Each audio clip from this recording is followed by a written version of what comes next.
Mm. Now, I've been caught between a rock and a hard place. I had to choose between two questions and to choose one only because we have many callers. We have to wait to the rest of the program. So, my question, it is about Orientalism. Can you explain it, please? Okay.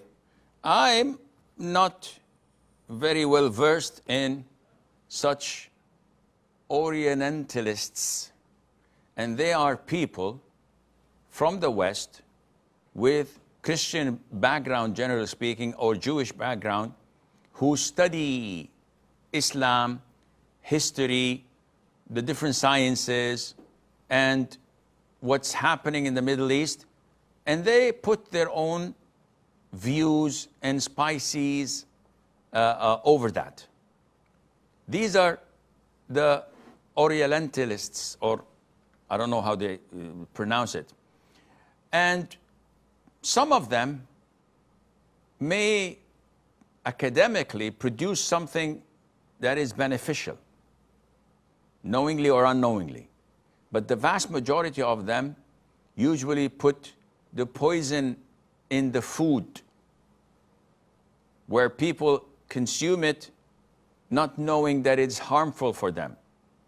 And this is why we always say what Muhammad ibn Sirin said. May Allah have mercy on his soul. The religion or the knowledge that you learn is religion. So be careful and aware who you take your religion from.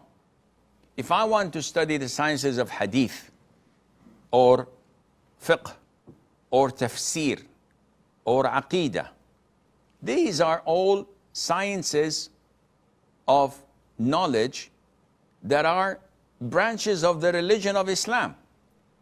I cannot learn such sciences from Tom, Dick, or Harry, because I would be taking Islam from people who are not reliable or not trustworthy. This is why Muhammad ibn Sirin and the great scholars of the Salaf used to highlight not to take your knowledge from people who are unknown. Their methodology, their aqidah, their way of teaching is dubious. Don't learn from people who keep on changing their colors to the highest bidder. Stick with those who stick with the Quran and the Sunnah.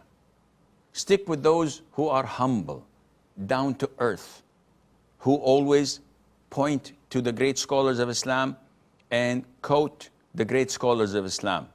Not those who simply brush them all off and say that they're men and we're men.